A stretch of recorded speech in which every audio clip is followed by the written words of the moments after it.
Hey guys, welcome back to my channel. Today I wanted to talk about one of my favorite topics, which is why men are trash. So yeah, if you're a man, unfortunately, you're probably not going to enjoy this video. So I strongly advise you to just click X. Just click X. It's okay. You can come back next time. Thank you for coming though.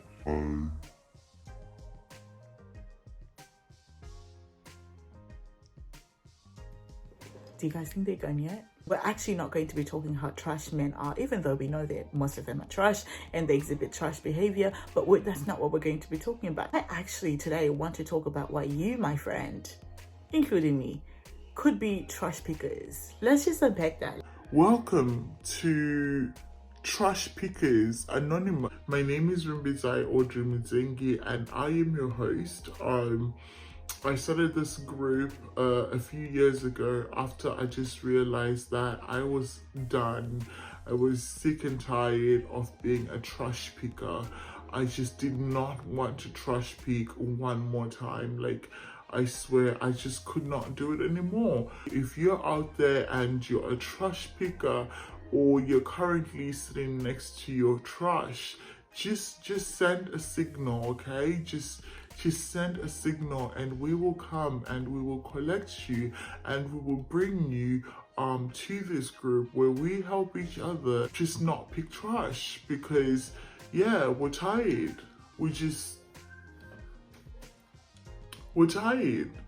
tired. I don't know about you guys, but at 27 years old, nearing 28 now, I am sick and tired of being a trash picker. I've been a trash picker for a very long time in my life that I've now had to revisit why exactly I like to pick trash, you know? Here's the thing, guys, at some point, right, as a woman, you have to start questioning why you as a goddess will leave your throne to go out and pick trash. Like you have to start questioning that. If you're really a goddess, if you're really a queen, why are you picking trash?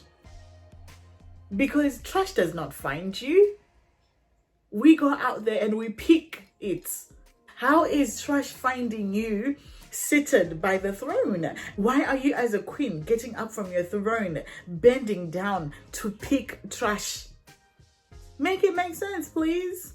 We constantly throw around the word toxic masculinity. We constantly talk about how trash men are. We talk about their trashy behaviors. But can we also talk about our trashy behaviors? Can we also talk about the fact that we are so comfortable picking trash? Can we also talk about our toxic femininity? We all hop into that bandwagon as the queens that we are, you know, into the bandwagon of men are trash. But then you have to also ask yourself, as a woman who is full within herself, as a woman who has self-love, as a woman that is genuinely working on herself, why are you comfortable picking trash? Why? What happened, sis? Well, I had to get to a point in my life where I had to ask myself that. And that's part of the reason why last week I was saying that at this point in my life, I decided that I wanted to be single, simply because I realized for me to be comfortable with a certain type of treatment, there is something that has happened to make me feel like that kind of treatment is okay. For me to be comfortable with a certain of, you know, love, there is something that has happened to me to make me be comfortable with that kind of love. So before I go on and look for a different person, because to be quite honest, as much as yes, we might want to, we like putting the blame on men, you know, we love doing that, but as much as we would love to do that, at the same time, you now also have to start thinking, well, why am I as an individual comfortable with that type of love? Why is it that when men are treating me like trash, I'm literally sitting there and going, why? Why are you okay with clown behavior? So in this video today, we are going to unpack a little bit of that. And that's why I wanted to chase all the men away, because listen, because first of all, they're not going to catch us off guard. I think that as women, especially when you're growing older and you genuinely want to have healthier relationships in your life, you genuinely want to have a better mental health, you know, you need to also start looking at some of the things that we do as women, some of the things that you do as an individual that actually affect the relationships that you get into. You need to start being able able to also look at things in a reflexive way and look at things from, in a subjective way. You know, you want to start looking at things in a subjective way. You don't want to just sit around and be like, oh, I always get my heart broken, this sucks, like this is the worst thing, men are trash. Yeah, okay, men are trash, but then also, why are you attracted to trash? As women, we're constantly being boxed in, and we're constantly fearful, or we're constantly expectant of certain treatment that even when we get into relationships, we have already settled. Now, a lot of the times as girls, right, we'll complain about men don't know what they want. They don't know what they want. They'll tell you they want this, but then really they want that. And I feel like, yeah, that's absolutely true, that a lot of guys don't seem to know what they want. So, and they will lie about what they want when they want something else. But I feel as though us women as well, just as guilty, we're equally about not knowing what we want. And I think a lot of the times we also get into these relationships telling this person, you know, this is the kind of person that I am, this is the kind of girl that I am, but you know you're not also that kind of girl. Because a lot of the times girls, we put on a front because we want to be picked, and you know, we want to be wifey, we want to be considered as wifey material. Things like not being honest about what we want. Like, you know, you want a rich man, you know, you want a man that can take you to Dubai, you know, girl, that that's what you want. Go for that. You know, don't waste time going for a guy who's not going to be able to provide for you simply because you do not want to seem like you're materialistic and you now want to settle, like you now want to get married or whatever. Go for what you want. And you know, that's a huge toxic trait that as women we have, that we tend to lie about what we want. Oh my god, you guys, as women, like, we're not honest about the things that we want, and then when we don't get those things in that particular relationship, we end up being frustrated, we end up being really mad. But then who's to blame? Like, who is actually to blame in that situation if you did not know what you wanted and you didn't communicate or go after what you wanted? Who's to blame for the fact that you got what you didn't want, like, or you got whatever was available? We also come from a society that really thrives off pushing this toxic narrative of or what being a woman is. A lot of the times women are not actually able to explore themselves, they're not able to explore what they want, they're not actually able to explore their complexity as a woman. So I don't know if you guys have seen this video, but I don't know if you guys have been following this story with Yaya Mayweather, like how she basically stabbed her boyfriend's baby mama. You know, that's another toxic trait that is very much applauded in today's society, that when women exhibit violent behaviors, it's like oh my god, those are things that we sort of celebrate or kiki at as women, but then really that's a toxic behavior. What business do you have stabbing somebody else because they're dating your men? Like, just leave them alone. Like, just leave them alone, argue like older people or something, like do something, but just don't stab them.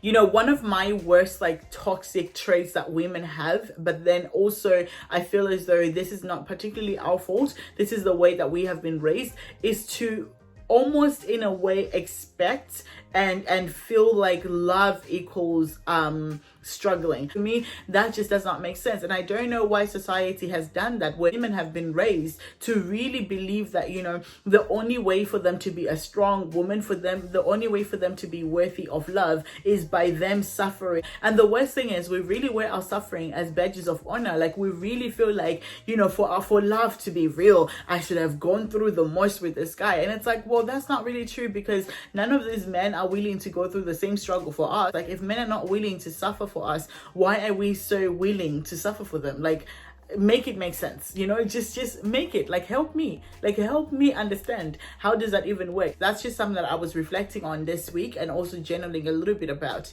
you know, just trying to understand myself a little bit more. I think for me, that's sort of where I'm at in my life right now, where I feel like at the end of the day, it takes two to tango, and you have to be able to understand what you bring to the table. And when we talk about what you bring to the table, let's also talk about what toxic traits you bring to the table. So if you don't know what toxic traits you're going to bring to the table, how are you then going to be able to identify what traits are going to clash with the other person that you're wanting to be in a relationship with? You know, I think that it's nice to want to be in a relationship, I think that it's nice to be in a relationship, but at the same time, you don't want to also go into relationships blindly. You also don't want to continuously make the same mistakes. You also don't want to jump from one person to the other, hoping that one of those people will actually be the perfect one. There is no such thing as a perfect guy, even if he's your soul soulmate, even if he is the one, even if he knows how to do everything else right, there is no such a thing as a perfect person. So as grown women, we also have to be able to understand what we bring to the table that could potentially be toxic to the relationship or the healthy love that we're trying to build. We as women cannot expect to be given healthy love, or to have men do their best to be healthy and, you know, cultivate healthy relationships, while we on the other hand just sort of fold our hands and just look pretty and just wait for them to build this. Like, it doesn't work that way. Relationships are built by two people. So if you want a healthy relationship, if you want a healthy outcome, you also need to be considering, well, what toxic traits do I actually have, you know? But for me, I had to realize that some of my toxic tendencies were coming from the fact that I was abused when I was young. I was sexually abused by men. And for me, part of the way that I was in a relationship was still me trying to deal with that memory of being 5 years old and going through that. You know, I was constantly trying to regain my power through these relationships. I was constantly trying to assert myself in a way that's not even in a way that wasn't productive. You know, as we go through different things in life, right, we come up with different behaviors that are called schemas, and we use this to try and protect ourselves from possibly going through the same hurt. So as a woman, you also need to now understand, where do your toxic traits come from? Like, what happened for you to be so comfortable? You know, some of us, like not me personally, but I'm saying some of us as in general, grew up with men that were cheating on our moms, grew up with men that were abusing our moms. Some of us did not even grow up with our dads. Some of us maybe grew up with dads that were very violent towards us. You know, some of us were abused by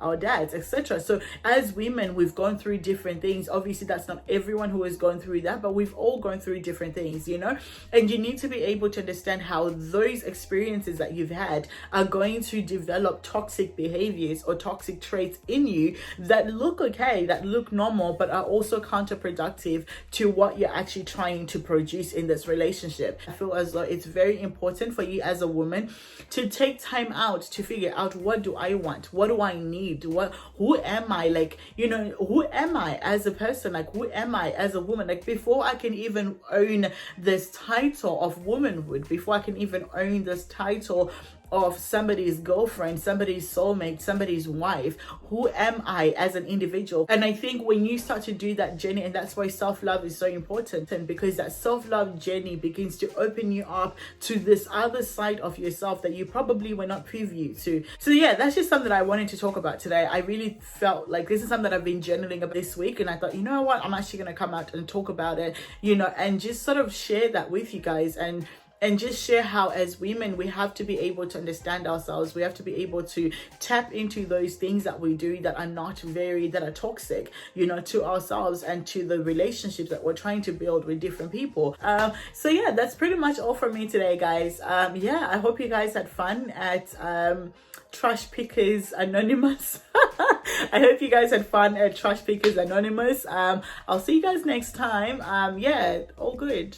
And yeah, I'll see you guys next time. Thank you so much, guys, for watching my video today, and I'll see you guys next time.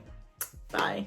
Hey guys, welcome back to my channel. Thank you so much for tuning in. This is Pillow Talk, and I'm your girl Rimby, and today we are going to be talking about toxic femininity, and we're going to be talking about toxic traits that women have. So stay tuned.